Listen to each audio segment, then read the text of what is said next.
So, welcome back from lunch. So I'm going to continue now with the actual post-growth entrepreneurship methodology.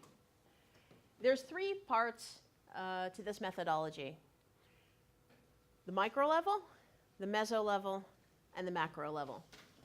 The micro level is essentially for us as entrepreneurs, as human beings, on a personal level. The meso level is on the business level. So business, organization, actual operations, that all is on the meso level. The macro level is essentially the macroeconomic level. So this is basically the point at which businesses can join together, they can unify, they can work together to form together the greater economy. We're going to start from the bottom up, and therefore we are going to start with the micro level.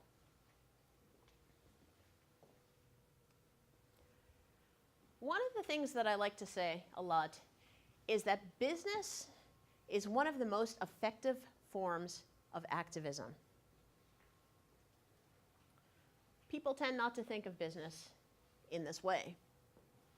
Typically, when we think of activism, we think of, NGOs, Greenpeace and Amnesty and these kinds of organizations. We think of grassroots protests. We think of the Occupy movement and other grassroots organizations of people. But it actually turns out that business can be a super effective way of providing your activism with a financial basis that can allow it to persist into the future, as well as to make an influence on commercial companies by competing with them on the market. It's one thing to tell a company, and of course companies are the basis of a lot of the problems in our world today, let's face it, but it's one thing to tell a company you're doing something wrong. You know, you can protest, you can hold up banners, you can stage theater. All of this is great, of course, and it needs to happen, but at the same time, oftentimes the companies just blow it off. They don't listen.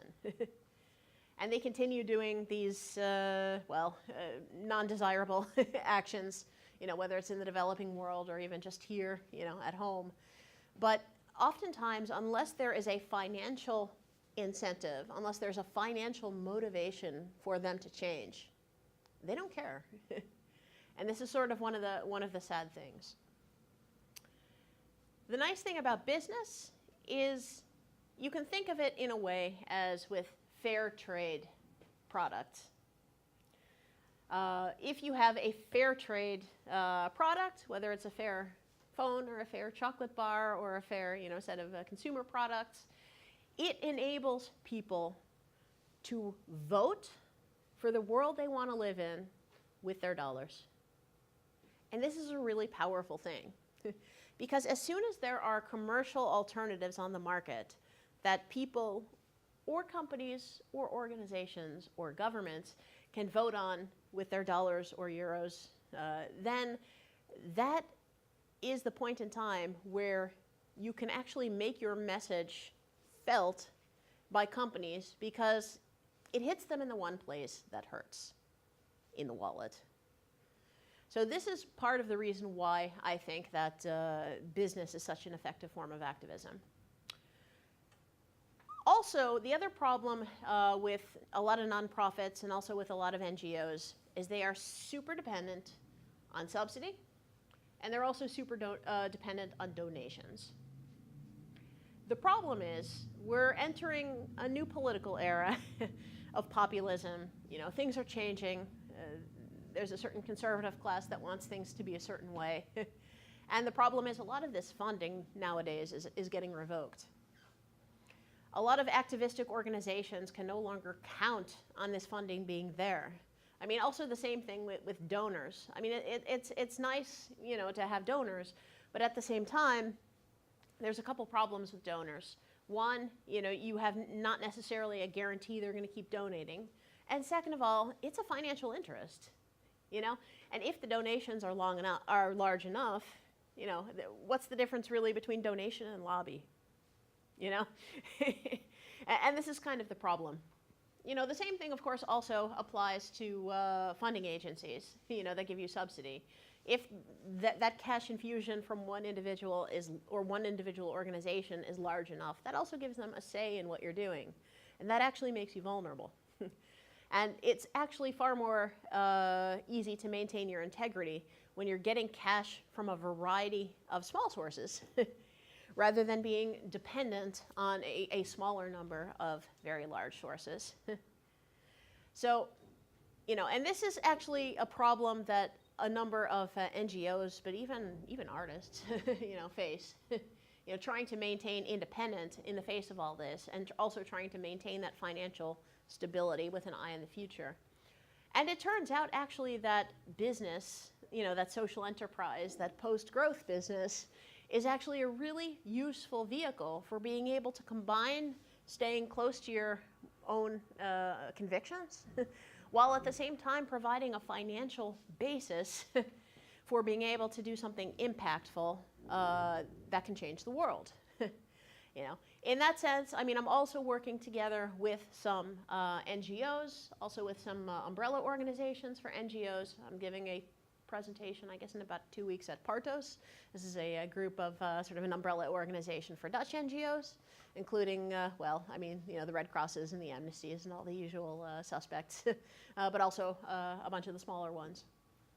Really talking about how can we help, for example, NGOs create self-sustaining business models to be able to support their world-changing activism. And of course, for them, these are new ideas. They're not used to thinking in terms of business. But of course, you know, the problem is, you know, again, the world is changing, and they're having their funding revoked, and they're starting now more than ever to need to think about alternative ways of maintaining their own independence and their own continuity without being too dependent on certain special interests, you know. So a nice thing, and this is also something that I've noticed with Radically Open Security, is that just your presence as an ethical party on the market has an impact. You know, I created Radically Open Security in a way to address my issues with how commercial security consultancy had become. What I've noticed in the period of time since I introduced Radically Open Security on the market was that one of the leading market players introduced an ethics policy in their company. And also I've heard around that you know, there's been an increasing amount also of openness and transparency coming from some of the other market players. Well, not necessarily directly in response to us, but certainly from the climate that my company has helped to create. We've helped to promote that discourse of ethics and openness and transparency in cybersecurity. You know, just purely by being a commercial, non-commercial player on that market. But that, of course, is a funny place to be in, commercial, non-commercial. Requires a bit of different thinking. But, well, I mean, that's half the fun, right? I also like to say that business is one of the most expressive forms of art. But again, we don't usually think of business in this way. Think of it this way. Every entrepreneur is a storyteller.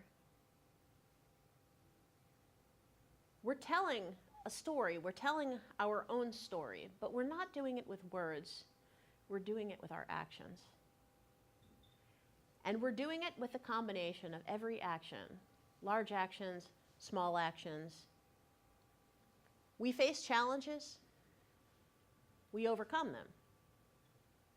We have defeats, we have successes, we build community, we make friends, we have adventures. Sometimes we're just depressed and lonely. And at the end, we hope that we can create or accomplish something of value in the end. In a way, each entrepreneur is on their own hero's journey. And if you think about it in this way, you know, we use our lives to make art, right? And in many ways, what is the difference sometimes between your work and your career and your life? I mean, if you don't enjoy what you're doing so much, then perhaps maintaining that separation is essential. But I believe it's healthier, if you can somewhat integrate who you are as a person into your vocation, into what you actually spend the majority of your living hours on this planet doing. It's better to do something you believe in than to do something that depresses you. So the point is, can you create, can you do lifestyle design, to be able to make a perfect unity between who you are, what your values are, and what you can accomplish. And this is really difficult. This uses a lot of skill, and it also requires a lot of creativity.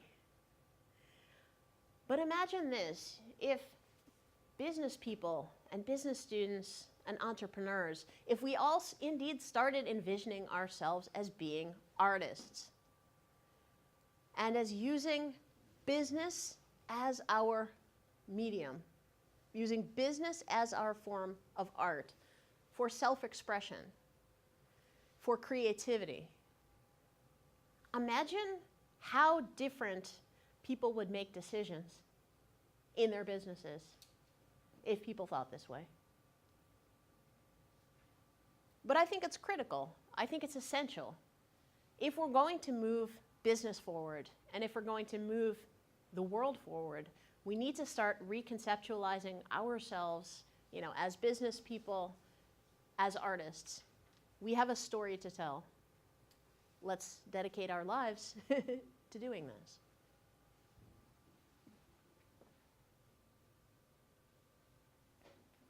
And then there's business as spirituality. Now, that's something you don't hear every day. But why not? If you're making your vocation such a large portion of your life and the time that you spend on this planet, then why shouldn't it tie in to our more, how should I say, spiritual beliefs, our more holistic beliefs about meaning and about purpose, right? I mean, we don't necessarily have to keep this stuff separated.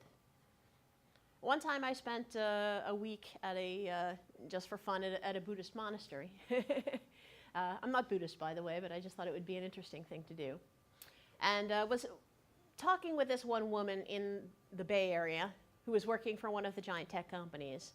And after having spent, I think she was there for an entire month, actually. She was really having trouble getting over that divide about, but now I have to go back, and I have to go back to my job, and, but she just decided I have to keep my spirituality, in her case, it was, and my Buddhism, I have to keep this separate from my work, because otherwise I'm just going to have too much tension, And this is what a lot of people face. But I personally believe in my heart that we can do better than that. And if we are going to make that separation between our spirituality and our vocation and our work, this is a conscious choice, but it's not necessarily a choice that we have to make. It's not self-explanatory. And if you think about it, a number of world religions actually have quite a few concepts that are very similar to issues and that we face as entrepreneurs. So for example, Buddhism. Now, I'm not sure those of you are familiar with Buddhism at all, but they have something called the Noble Eightfold Path. This is essentially one of the main tenets of Buddhism. And one of those parts of the Eightfold Path is called right livelihood.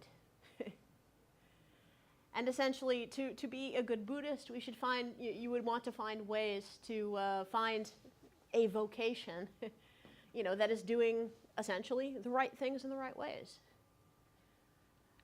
I mean, I don't necessarily know how specific it gets. Again, I'm not a Buddhist scholar. I mean, we would need to bring in people who know more about this topic than me to delve into more detail. But I do know that some of the more prominent Buddhist monks have actually written books also on right livelihood.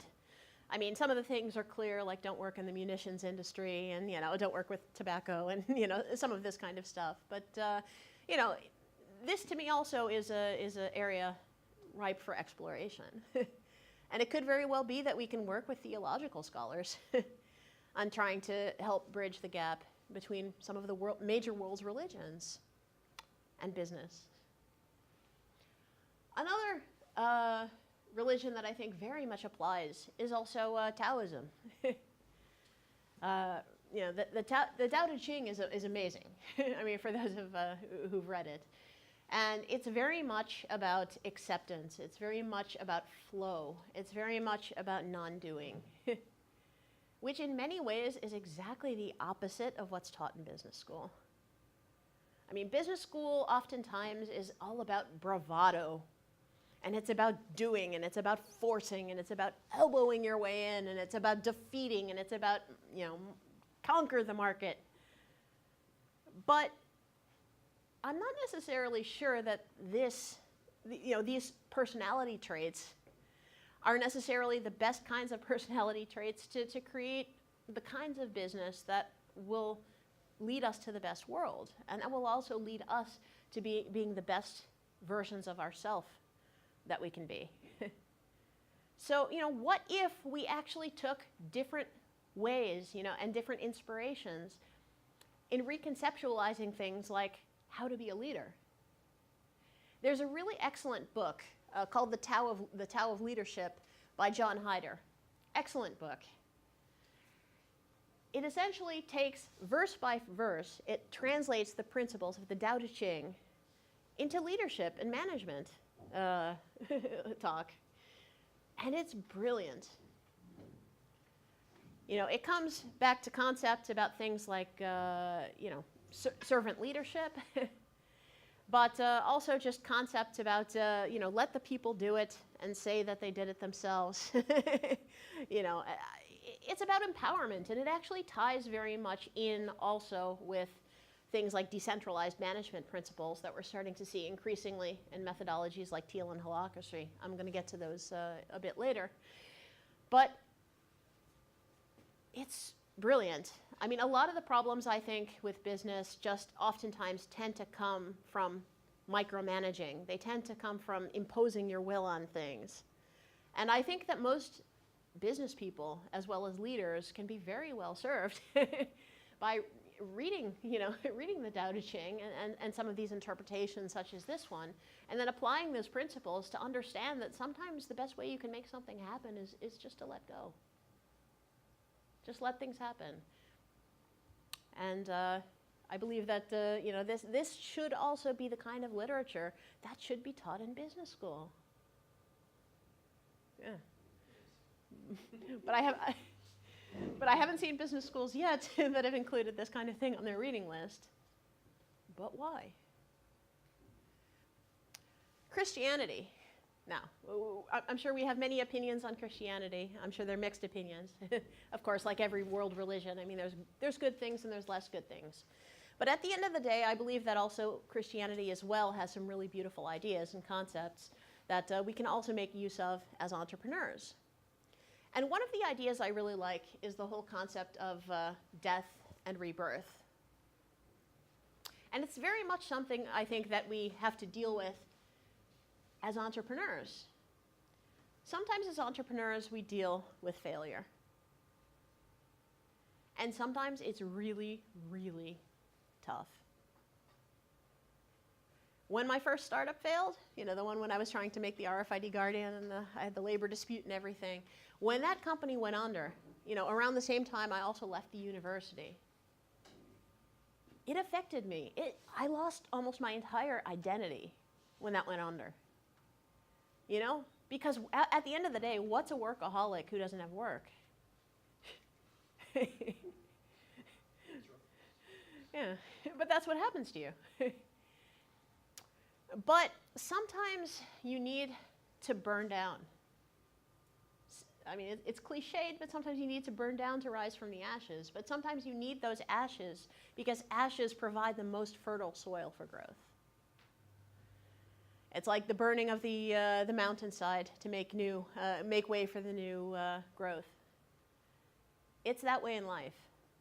And it's not just in business, it's in everything. It's also in friendships and relationships and almost every human endeavor that we can do. Sometimes we get destroyed. But that's okay, because getting destroyed is part of it. And you need to close doors to open them again and to open new ones. And you need to have those little spaces in between where there's nothing. Because without emptiness, you can no longer fill that with new things. And this is part of it too. And indeed, coming back to the whole example with Christianity, there's a preacher actually that I very much enjoy watching, and I'm not even Christian actually, but nonetheless, his name is Rob Bell. Very, very cool guy, and he does these really awesome lecture sermons, including this really nice one called "Everything is Spiritual," and he talks about this actually, and about the whole concept of birth, and then of course.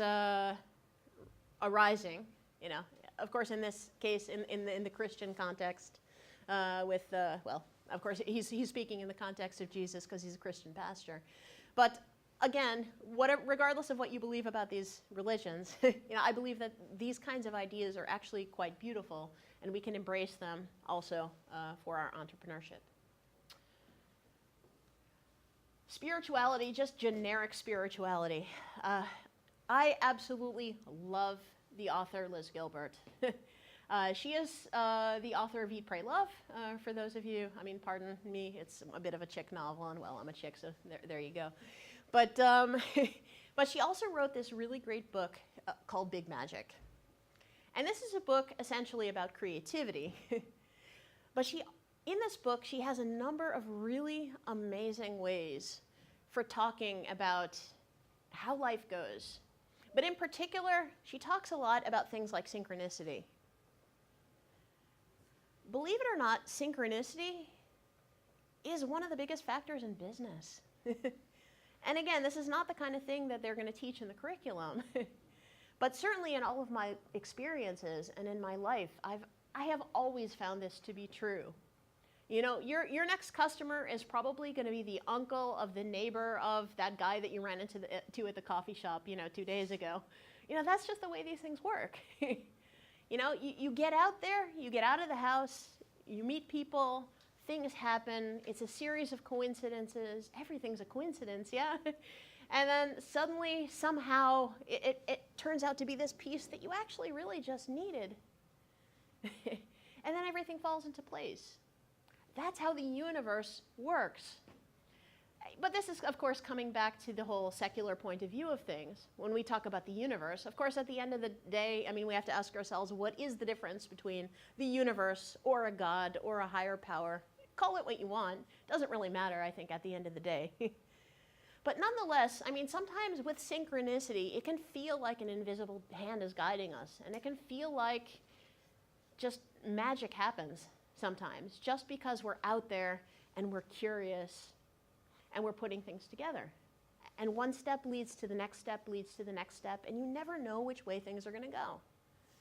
If you had asked me 20 years ago, do you ever think you're going to be, in Amsterdam running, post-growth companies that hack computer systems? I would have thought people were on crack, really. But, I could have never predicted the path that I took. But if I look back in retrospect, I see that one thing leads to another thing, leads to another thing, leads to another thing. And some of it even is based on purely personal things, right? When I went to Vancouver, Canada, that's one perfect example. I actually wound up moving to Canada also because my ex at the time was Canadian. Well, that's how these things work sometimes. I moved over there. I left industry. I left the university. I got involved with industry. At a certain point, we broke up. I left again. But it all ties in. I might have gone there for personal reasons, but it made that step in my business life, in my professional life, that I would have maybe never made if I had not known this person. But I still made it, and it got me where I am today. And every failure I have ever had has gotten me where I am today. And oftentimes, if you want to start a business and you don't necessarily know where to start, sometimes it just is a matter of being curious. Just think about, what am I interested in? What is it just that you're a little bit curious about? Because, most of the time, God isn't going to shout down from mountaintops, you should do this. It would be nice, but, that's generally not the way it works. But sometimes God, though, will whisper in your ear that, oh, that's interesting. And that's how things start, with, that's interesting. Because when you investigate that, that leads you to the next thing.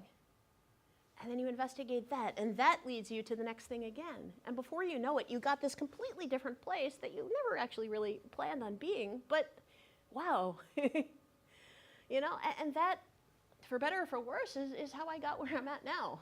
None of this was planned.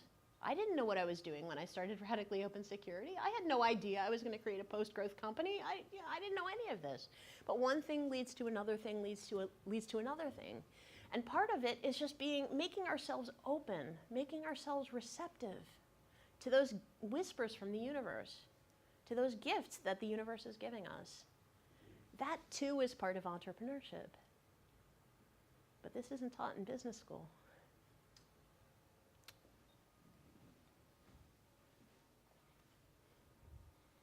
Communication. Well, there's lots of books about leadership, and there's lots of books about being assertive. There's a lot of books on how do you lead other people around, or how do you negotiate, or how do you sell things, or how do you convince somebody to buy something from you, or negotiate. But maybe that's not the kind of communications that's always useful. In my own personal experiences being the director of a security company, I can tell you that I have had a number of conflicts. I have had a number of problems in my past. And almost every time something has gone wrong with my business, it's usually a human error. It's usually some kind of a conflict between people or personalities, or just some kind of politics, something like that goes awry. Granted, I'm a scientist, but it's my personal opinion that actually technology is easy, but people are hard. Maybe some other people will disagree with me, but that's my personal belief. 9 times out of 10, when something goes wrong, it's not the technology, but it's the people. And the majority of the times that I have made mistakes, it has been mistakes in communicating. It has been me being grumpy on a certain day, me saying the wrong thing to somebody and they got offended, me providing, feedback in the incorrect way, criticism that offended somebody, or just plain me not listening. This causes actually the majority of the business problems. But are we getting the skills that we need in business school to be able to learn these kinds of soft skills that can prevent these kinds of problems? I think one of the most important books that we should be reading in business school is Nonviolent Communications by Marshall Rosenberg. But this is typically not part of the standard curriculum. But I think it's necessary because, people need to understand that there's certain ways of expressing your needs, and some are, more productive than others. This is important. Similarly with listening, most of the time when we make mistakes with the strategy of our company, it's because we're not listening to either the customers or we're not listening to the people working for us. Because people on the ground, people close to the customers, can see what's going on, and they have ideas, but sometimes management doesn't hear it. So maybe we should be practicing active listening. And there's excellent books on this, like Michael P. Nichols' The Lost Art of Listening. Look, I'm not going to claim that I'm the best listener ever. I'm not. and most certainly also for me, there's a lot of room for improvement, as there probably is with many of us. But you don't have to be perfect at these things, but you can still aspire to do better, and you can aspire to work on it, and you can aspire to get better over time. And these are things throughout the course of my life and throughout the course of my journey that I've learned. Similarly, vulnerability. Brené Brown. I love Brené Brown. she's a wonderful, wonderful researcher on vulnerability and shame. She's written a number of books, Rising Strong, and well, her most recent one is Dare to Lead, where she's actually taking her vulnerability research and she is translating it to the world of business. But the truth of the matter is, who do you like more? Do you like somebody with a whole bunch of bravado who thinks they're like really awesome and they're going to prove it to you? Or do you like somebody actually who shows the vulnerable side of themselves and you know, who you can empathize with? I mean, 9 times out of 10, it's actually the vulnerability that is going to win people over. And in a way, I mean, vulnerability is true bravery. You know? Because vulnerability, of course, is being in the position where you have something to lose. You know, and with business, well, we are accepting a lot of risks, aren't we? Anytime you innovate, anytime you deviate from the norm, you're taking a risk. So really, innovation is vulnerability. The act of creation is vulnerability. So this is really what I love about Brené Brown. You know, leadership isn't just about, you know, muscling it out and being like, you know, chest pounding and being like, yeah, I'm fantastic. You know, that actually, at the end of the day, is not necessarily true leadership. And anyway, so I think that books like Dare to Lead by Brené Brown also should be a required part of the business school curriculum. But again, as of this time, that most certainly is not the case. We need to understand superheroes aren't required, which is a good thing because I don't think superheroes really exist.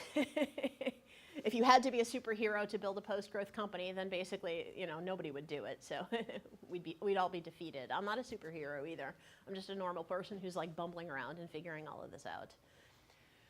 You know, I mean, there are, you know, some people out there like Elon Musk that, you know, do these absolutely amazing things. And don't get me wrong. I mean, Elon is one of my heroes, seriously. I mean, what he's managed to do with Tesla and SolarCity, you know, and SpaceX, it's phenomenal. You know, there's very few people, I think, that would be able to pull off, you know, social entrepreneurship in the way that he's managed to pull it off. It's amazing.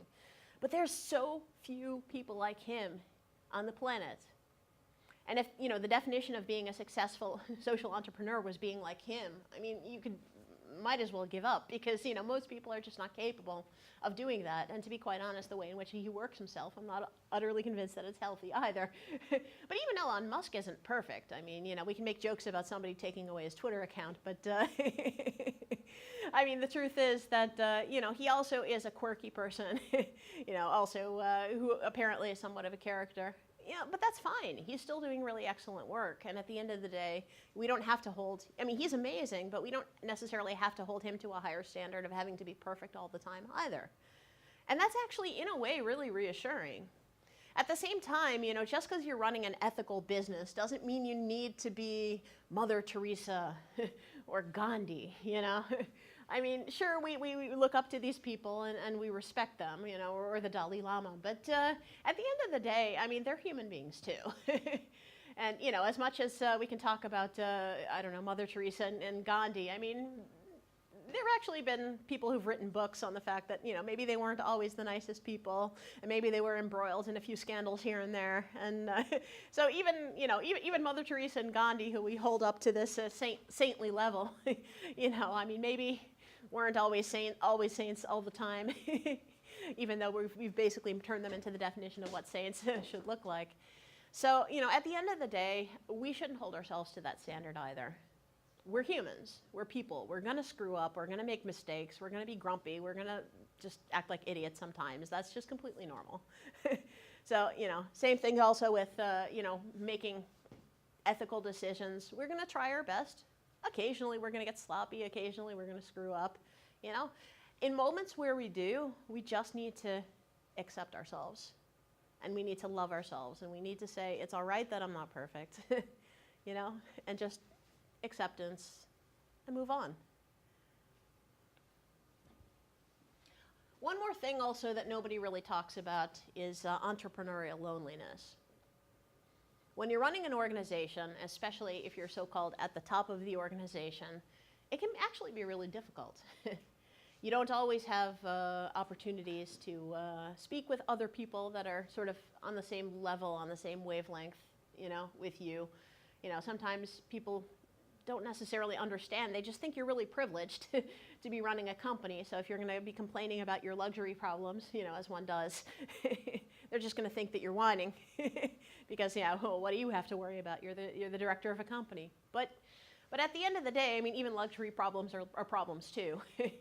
And, sometimes we need other people to talk with, I mean, I'm the director of a pretty fairly successful company. Great. But what you guys don't know and what you guys don't see all the time is I suffer from loneliness sometimes. I get depressed sometimes. I really, really, really struggle sometimes. But that's okay. That's part of it. And being able to talk about this, being able to acknowledge this, being open about it, and being able to share and draw strength from others. At the end of the day, also as entrepreneurs, this is what gives us strength. And this is what gets us through. And being able to be vulnerable sometimes and to say, I'm sorry, and to be able to say, I screwed up, and to be able to say, I made a mistake. Believe it or not, this is actually effective with customers too. So yeah, so good human relations, But at the end of the day, there's this concept I heard of one time, and I thought it was quite charming. It's called FLOSSOM. FLOSSOM, F-L-A-W-S-O-M-E. And people like you, if you're good, but people actually like you better if you make a mistake and then you fix it well. And that's called FLOSSOM. Anyway, you can look it up. All right, so that is what I think is important on a personal level, on the micro level for post-growth entrepreneurship. Next, we're going to cover the meso level, so the actual business level. So how do we then take these principles, bring them up a layer of abstraction to actually starting and running our businesses? Well, the first part of it translates into how you manage people. Or maybe how you don't manage them. I'm a super big fan of decentralized management. And one of the best books I have ever read that has most inspired how I think about business is this book called Reinventing Organizations by Frederic Laloux. I think everyone in business should read this book. It completely changed how I see business. Essentially, the book is about the hierarchical model of management versus decentralized management, basically allowing people to form their own groups, choose their own courses of action, and then be able to dissolve and form other groups and things like that. So also, well, the whole methodology essentially is what Frederic Laloux calls teal. Teal is in sort of like a kind of bluish shade of green. Anyway, long story, you would have to go read the book, but he basically has red, orange, green, and, and teal. But the point is, half of his methodology for what he calls teal management is social, so basically how do you deal with humans, and the other half of it is organizational. The truth is, when you have hierarchical organizations, there's a number of problems with this. One of the problems is that the decision-making happens in a different place from where the work is actually being done. And of course, the people at the top sometimes can be extremely unaware of what's going on the front lines. And this leads, well, to poor decision-making. Similarly, communication time going up and down the hierarchy is high latency. In other words, it can take a long time sometimes to get questions and answers up and down the chain of command. And also people are bottlenecks. I mean, if you're going to expect, like for example, I'm the director of my company. If I need to be involved in every single decision, absolutely nothing would happen because I'm busy. So really, what I prefer is just hire really good people, trust them, and then step back and get out of their way. You know, I am super lucky with Radically Open Security. The majority of the people working for me make me feel stupid. It means we've done good hiring. And let me tell you, it's hard to make me feel stupid in computer security. But these people they're that amazing. So, I mean, the truth of the matter is, I'm not going to micromanage them. Because if I were going to sit there and try and tell them how to get work done, the quality of their work would suffer. I can't say it any other way. I basically just need to give them a small push, give them a general direction, and then step back and get out of their way. You know, and they have so many better ideas than I do. The nice thing also is that ultimately this is actually a really great way and very comfortable way of doing management, because actually decentralized management is lazy management. And I like being lazy. I mean, let's face it, you know, we've only gotten a certain number of hours in the day. And the way that I've architected my company at this point is basically self-managing. So I occasionally here and there I can give input on things, you know, at the parts where it's actually needed, but for the rest my company runs itself. And that's awesome, because that means I have time for other things, like coming here and giving lectures to you guys. You know, of course, all of this stuff, this research, this is an extracurricular activity for me, because of course my day job is computer security. But it's a luxury to be able to manage in this way. That's the thing. So if you can try and architect your companies in such a way that you get yourself out of the middle, just find people you can trust and delegate. It's better for them, and it's better for you. And ultimately, you're going to have a far better functioning and far more responsive company that also adjusts far more quickly to changes in the environment. There's a somewhat similar management methodology that I also want to mention. It's called Holacracy by Brian Robertson. Also a very good book. I would highly recommend that you guys can read. And Radically Open Security has stolen a number of concepts, most certainly from Holacracy. We're not actually a Holacracy, like a registered holacratic organization. I don't actually like all of the parts of Holacracy, because it's very overhead heavy. It requires a lot of meetings, a lot of bureaucracy. I don't personally care for that part of Holacracy. It could be that there's other organizations that it works for, but for me personally, it doesn't work quite so well for Ross. Also with these kinds of meetings and the really narrow structure of it, my hackers would never accept that. So it could also just be hacker culture. But you know, but we have taken though the pieces of it that work for us, and the pieces of it that work for us are things like circles and roles. You know, and I work with freelancers. I have a network of freelancers, and they come and they go, and they're not always available. You know, that's the nature of working with a freelance platform. People are not always going to be available.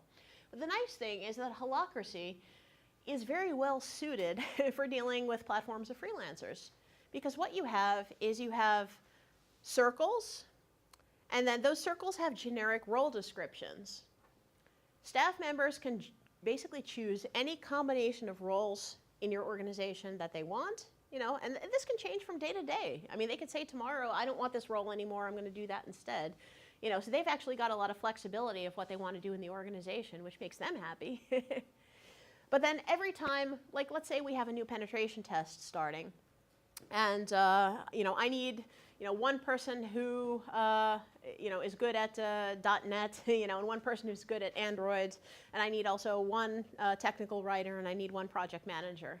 You know, those are the role descriptions. But I've got multiple people who can function as a project manager. I've got multiple people who know about .NET, and a few people who know about Android. But the thing is, I don't actually need the same people every time. I just need people with those skills and with those interests and with those competencies. And what happens with the majority of the things is we have short assignments for the most part within Radically Open Security. And these assignments tend to last, 3 days to 2 weeks, right? And then at that point, the project is over, and I can dissolve the team again. So what that means is we can essentially, create these tiger teams for every new assignment.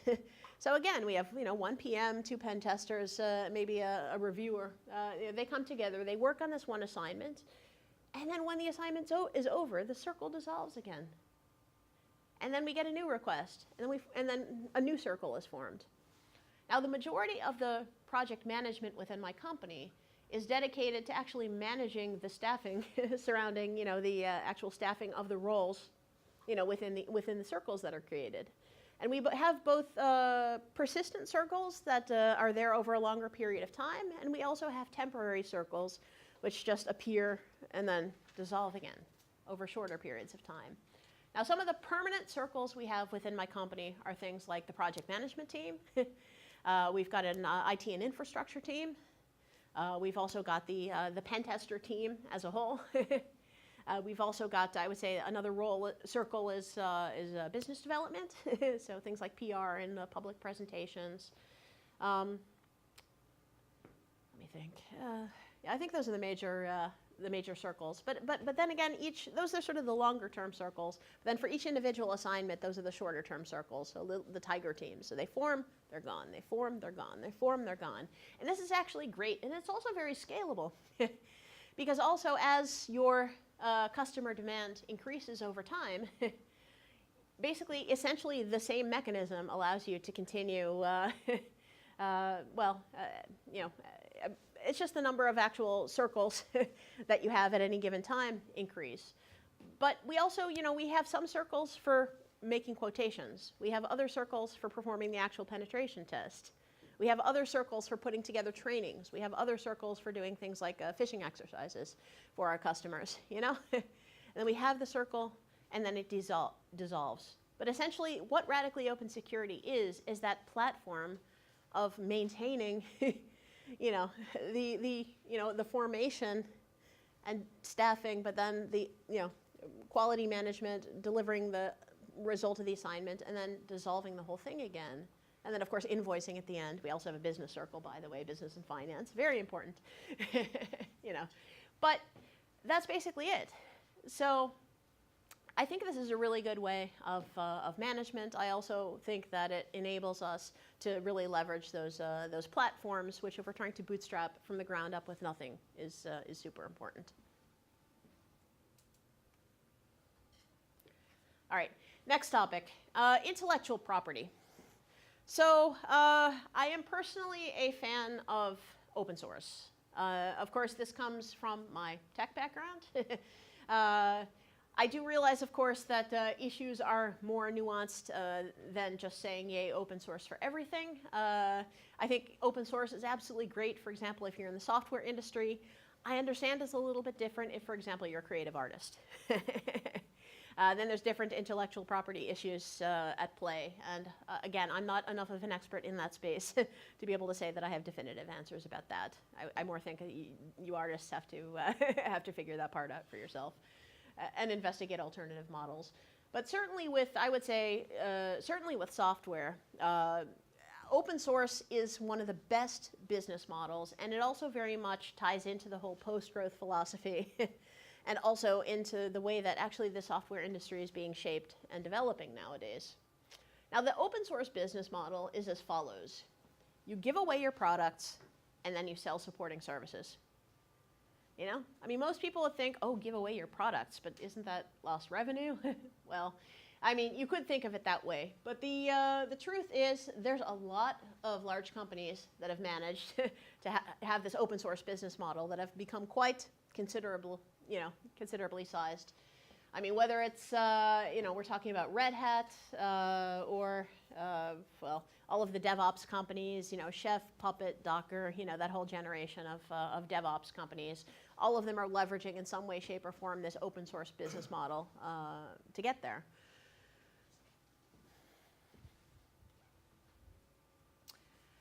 Also, the topic of sales and marketing. There's a lot of books, of course, written on sales and marketing. And to be quite honest, most of the time, I find marketing and sales really annoying. I mean, anytime marketing and sales is actual explicit marketing and sales, like, you need to buy something from me. I mean, I hate to say it, but it's actually not really very effective. I mean, oftentimes, it just annoys people. It looks commercial. And if you're actually trying to win mind share, it doesn't really do much. Because people don't want to be sold things as such, I mean, if they actually genuinely need something, that's different. But people don't want to be convinced that they need something. They just want that, they want that need to come out of a genuine need. And the truth of the matter is, if you are selling the right thing, you actually don't even have to really work that hard to sell it. It's like with Radically Open Security. We've got our unique business model, and we've got the openness and transparency that actually our customers love. I haven't had to spend a cent on sales and marketing in the last 5 years. Not a cent. Because you know what? Viral marketing, in the sense of customers talking to other customers, word of mouth. And on top of that, because we're a social business, with a good story, and that we're doing positive things for the world, we get written up all the time in newspaper articles, magazine articles. I am interviewed a ridiculous amount. I've been on the news, I don't know how many times. I've been on the radio, I don't know how many times, and all of it was free. I didn't have to pay a cent for it, but I've got a good story, and we're doing good things. And this makes us, into an interesting sort of public interest story, but also a public interest business story that, brings us into the kinds of places that, to be quite honest, you couldn't pay for that kind of advertising, actually.